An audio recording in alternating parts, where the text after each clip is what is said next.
અમારા તમામ દર્શકોના હૃદયમાં બિરાજિત એવા ઈશ્વરીય તત્વને અક્ષય મીઠાણીના હૃદયથી વંદન. મિત્રો, સંસારમાં જે કઈ મારામારી છે ને એ બધી મારા તારાની છે, એના ઉપર આજે વાત કરવી છે. વેદ વ્યાસે સરસ મજાની અંતમાં વાત કરી છે ગીતાજીના કે ભગવાનને જો વંદન કરવામાં આવે તો તમારા દરેક દુઃખોનો નાશ થઈ જતો હોય છે.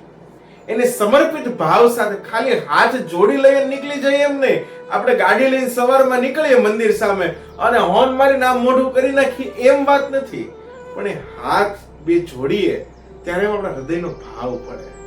એ ભાવ સાથે જો વંદન કરવામાં આવે, પ્રણત ક્લેશ નાશાય ગોવિંદાય નમઃ નમઃ. આ દશમ સ્કંદનો ઉત્તરાર્ધનો શ્લોક છે કે ગોવિંદને જો પ્રણામ કરવામાં આવે તો તમારા ક્લેશ છે એનો નાશ થઈ જતો હોય છે. ક્લેશ એટલે દુઃખો. દરેકના જીવનમાં દુઃખ છે. દુઃખ કોના જીવનમાં નથી, પણ એ દુઃખોનો નાશ ક્યારે થાય કે જ્યારે ગોવિંદને વંદન કરવામાં આવે અને વંદન ભાવ સાથે કરવામાં આવે. આપણા કવિ શ્રી ઉમાશંકર જોશી તો એમ કહે કે 3 વાના મુજને આપ્યા, હૈયું, હાથ અને મસ્તક. 3 વાના મુજને આપ્યા, હૈયું, હાથ અને મસ્તક. બહુ દઈ દીધું નાથ, ચોથું નથી માગવું. બહુ દઈ દીધું નાથ, હવે ચોથું નથી માગવું. 3 વાના જેવો મુજને આપ્યા. આપણને દરેકને ભગવાને 3 વસ્તુ આપી છે. પેલું તો હૈયું આપ્યું છે. આ હૈયામાં સતત ને સતત પ્રભુનું નામ સ્મરણ રહેવું જોઈએ, ભગવાનની ભક્તિ હોવી જોઈએ. એ ભક્તિ હશે તો હાથ છે એના માટે જોડાશે જ, તે ભગવાન સામે જોડાશે જ તે. અને ભગવાન સામે જો હાથ જોડાતા થઈ જાય તો જીવનમાં બીજા કોઈ સામે હાથ જોડવાની જરૂર પડતી નથી આપણને. એટલે 3 વાના મુજને આપ્યા, હૈયું, હાથ. આ હાથ ભગવાનને વંદન કરવા માટે વાપરવાના છે. ભગવાનના જે સેવાકીય પ્રવૃત્તિ છે, કોઈને બીજાને મદદ કરી શકીએ એ માટે હાથનો ઉપયોગ કરવાનો છે. અને ત્રીજું આપ્યું છે મસ્તક. આ મસ્તક છે ભગવાનને ઝુકાવવા માટે આપ્યું છે. જ્યાં જ્યાં કોઈ દેવ દેવા દેખાય, કોઈ ભગવાનની મૂર્તિ દેખાય, કોઈનામાં ઈશ્વરનો સાક્ષાત્કાર થાય તો ત્યાં માથું નમાવવા માટે આપ્યું છે.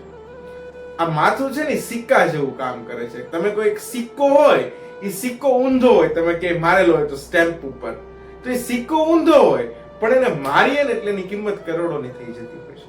એમ આપણી મતિ છે ને આ કળિયુગના ત્રિવિધ તાપમાં જે દુનિયા બળે છે ને, એમાં કંઈક ખોટા રસ્તે ચાલતી હોય પણ એ જો નમાવવામાં આવે, એને ઊંધી કરીને મારવામાં આવે ને ઈશ્વરના ચરણોમાં, તો એની કિંમત કરોડોમાં થઈ જતી હોય છે.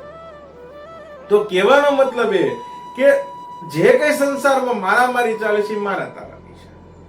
આપણે ગીતાજીની શરૂઆત જો તો એમાં પણ ધૃતરાષ્ટ્ર કહે છે કે હે સંજય, આ કુરુક્ષેત્રના ધર્મક્ષેત્રના મેદાનમાં મારા અને પાંડુના પુત્રો શા માટે ભેગા થયા? તો એમાં પણ મારા તારી હતી. અને જ્યાં મારા તારી દૂર થઈ જાય ત્યાં કોઈને કઈ વાંધો આવતો જ નથી. અને મારા તારી ક્યારે દૂર થઈ શકે કે જ્યારે આપણે ઈશ્વર સાથે જોડાયેલા હોય, એના ભાવ સાથે જોડાયેલા હોય. બાકી એક સરસ મજાની વાત છે ને કે આપણે દરરોજ મંદિરે જઈએ છીએ છતાં પણ આપણે ભેગું થતું નથી. અને સુદામા દેવ બ્રાહ્મણ છે, એકવાર ખાલી દ્વારકા ગયા છતાં એને બધું જ મળી ગયું. શું કામ એને બધું મળ્યું? કારણ કે સુદામા દેવ બ્રાહ્મણ છે ને એ ત્યાં ભગવાનને મળવા ગયા હતા, માગવા નહોતા ગયા. તાંદુલ લઈને ભગવાનને દેવા માટે કઈ ગયા હતા કે મારા કાનાને, મારા બાળપણના મિત્રને હું મળવા જાઉં છું ને તો મારે કંઈક લેતું જવું જોઈએ. ઈ ભલે દ્વારકાનો રાજા રહ્યો પણ મારે એના માટે કંઈક લેતું જવું જોઈએ. અને એટલા માટે સુદામાદેવ બ્રાહ્મણ છે તાંદુલ લઈને જાય છે. આપણી તકલીફ એ છે કે આપણે સવારમાં છે ને આખા દિવસની યાદી ત્યાં માગવા જઈએ છીએ, આપણે મળવા નથી જતા. એને એકવાર મળી લઈએ. सौंप दिया अब जीवन का सब भार तुम्हारे हाथों में, जीत भी तुम्हारे हाथों में और हार भी तुम्हारे हाथों में.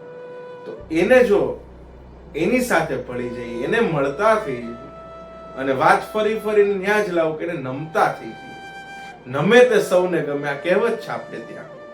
તો ગમે એવું વાવાઝોડું હોય તો મોટા મોટા ઝાડ હોય ને, વૃક્ષો, તોતિંગ જેવા વૃક્ષ હોય, પણ એ નમે નહીં ને તો એ નીકળી જાય છે, મૂળિયામાંથી ઉખડી જાય છે વાવાઝોડામાં.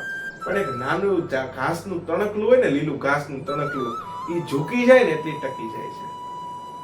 ઝૂકીને ટકી જાવ ને ટકીને ઝૂકી જાવ, આ બે વસ્તુ છે ને જીવનમાં આવડી જાય ને તો એને વાંધો નથી આવતો. झुकता वही है जिसमें जान होती है, झुकता वही है जिसमें जान होती है, अकड़ तो मुर्दों की पहचान। માણસ એ જ ઝૂકી શકે કે જેનામાં કંઈક જીવ હોય, અને જીવ કોનામાં હોય કે જેનામાં કંઈક આશા હોય, જેનામાં કંઈક સમર્પિત ભાવ હોય. બાકી અકડ છે એ મુર્દોની પહેચાન. મળદું હોય એ ક્યારે કોઈને ઝૂકી ન શકે. એમ ઈશ્વર સામે ઝૂકી જઈએ, અને એને જો ઝૂકી જઈએ ને એની સામે, તો બીજા કોઈ સામે ઝૂકવું ન પડે. આ મારા તારીનો જે ખેલ છે એ મટી જાય. આપણી તકલીફ એ છે કે હું જ શ્રેષ્ઠ છું, એ ન ભાવવો જોઈએ. હું શ્રેષ્ઠ છું બહુ સારી વાત છે, પણ હું જ શ્રેષ્ઠ છું જાણે માણસને અભિમાન આવે ત્યારે એ તકલીફ પાડતો છે. મેરો તો આધાર શ્રી વલ્લભ કે ચરણારવિંદ, મેરો તો આધાર શ્રી વિઠ્ઠલ કે ચરણારવિંદ. આપણો તો આધાર જ તે વલ્લભ હોવું જોઈએ, વલ્લભ કુળ હોવું જોઈએ. આપણો આધાર જ તે ભગવાન શ્રી કૃષ્ણ હોવા જોઈએ. આ જયારે સમર્પિત ભાવ આવી જાય ને, ત્યારે માણસના જીવનમાં કંઈક કલ્યાણ થતું હોય છે, અને ત્યારે માણસના જીવનમાં એક નવું સૂર્યોદય થતો હોય છે. એ વાત સાથે અક્ષય મીઠાણીના જય સિયારામ.